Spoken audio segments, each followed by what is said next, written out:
Today I'm going to show you how to make a Clubland style bass line for like a UK hardcore, happy hardcore track.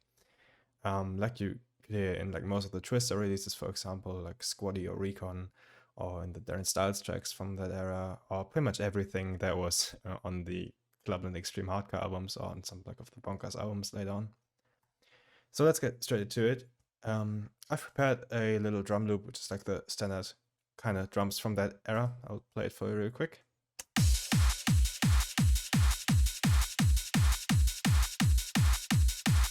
Nothing too special. And now we're going to start and make a bass to it. So we're going to use Massive for this one, because I think it's like an easy way to make it. It's a plugin that was used for a lot of the tracks around that time. So we're just going to put in a bass line in a new pattern, of course. And we're just going to use a D.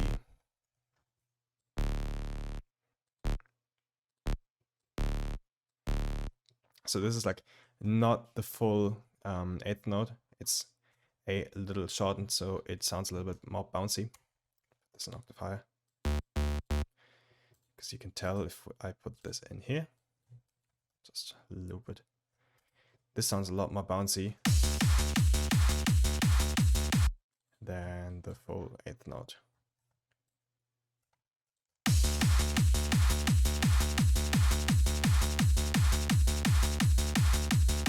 I personally like that, but it's personal preference. So now we're going to name this bass, and we're going to put it to an empty mixer track.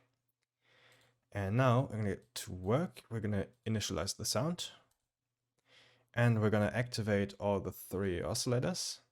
Now they're all on saws at the moment, the intensity up.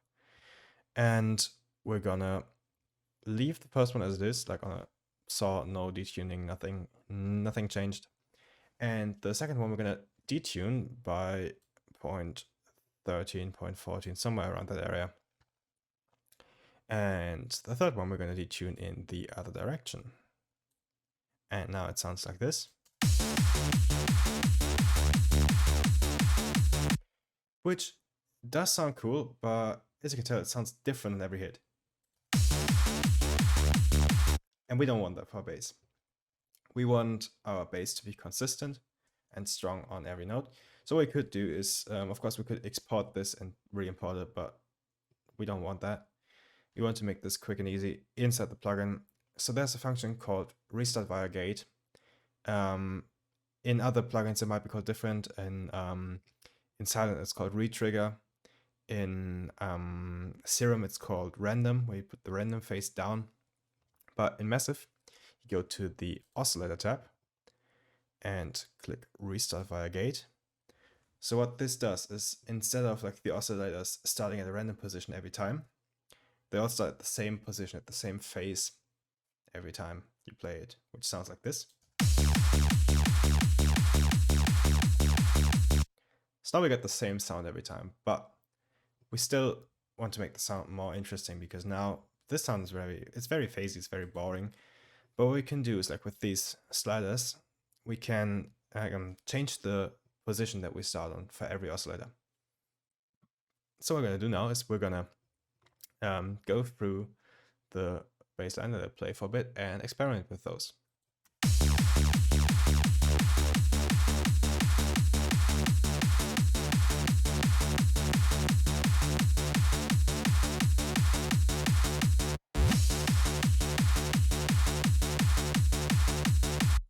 So I like that a lot.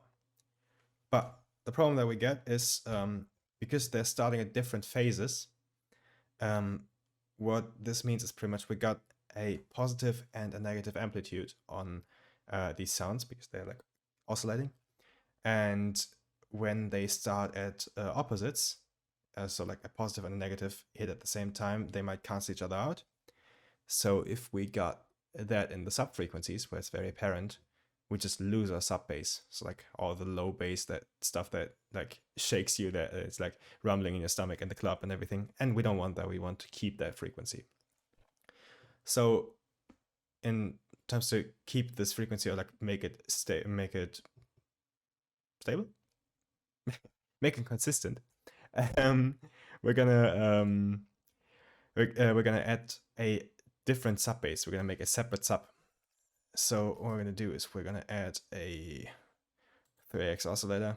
We can also do this in any other synth, like massive or silent or whatever.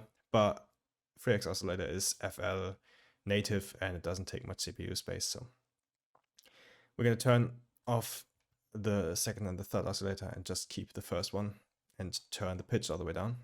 So we got a low sign. And we're gonna copy the MIDI from the main bass. So if we mute the main bass, it sounds like this. Oops. Nothing special. So we're gonna rename this into sub and put it on the mixer.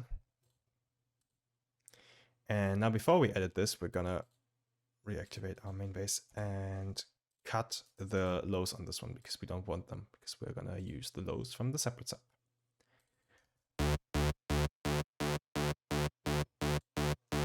Sounds like this.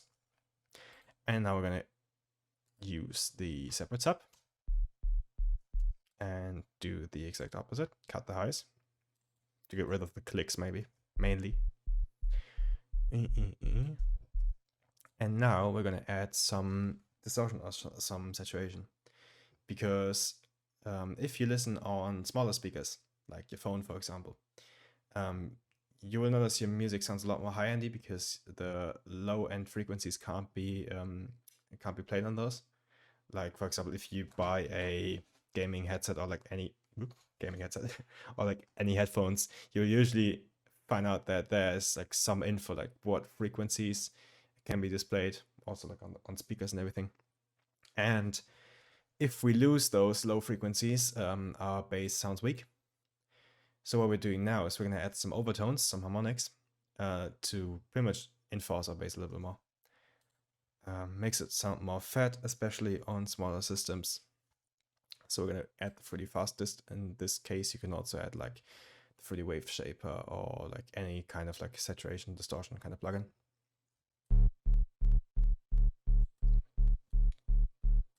Yeah, I think this should work.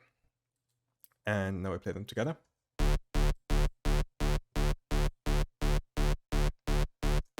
And what we're going to do now is we're going to group them. So we're going to select all 3 channels, like 2 bass channels and an empty channel, and right click and select track routing, route selected to this track only.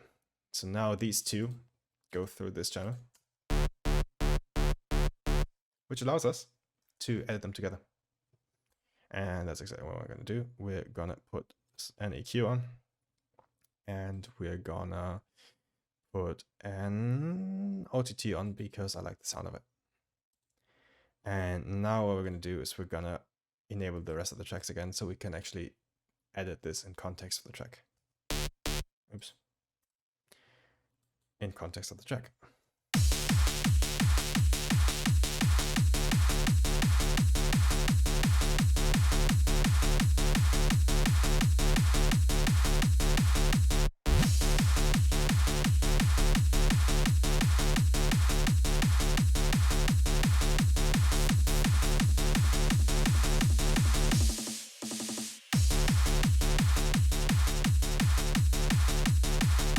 So basically what we did is we compressed the signal of those 2 together, and we took down a bit of the high end of our bass because we don't need it to be as active in the high end.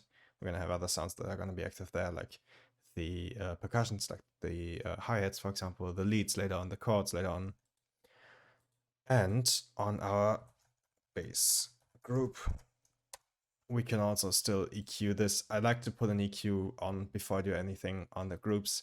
Even if I don't use it right now, I might want to use it in the end and like change things in the end, like add some, cut some low end or cut some high end, little tiny things. So that's just for later. But for now, this is what we got so far.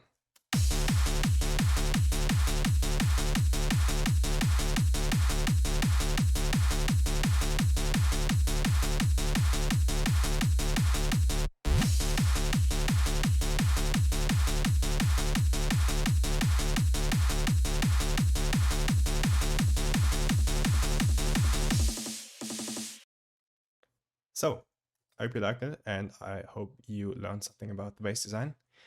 I'm going to create some more tutorials in the Clubland style for now. But if you have any other questions about like certain sounds that you want to learn about or certain techniques that you want to learn about, feel free to let me know in the comments, and see you next time.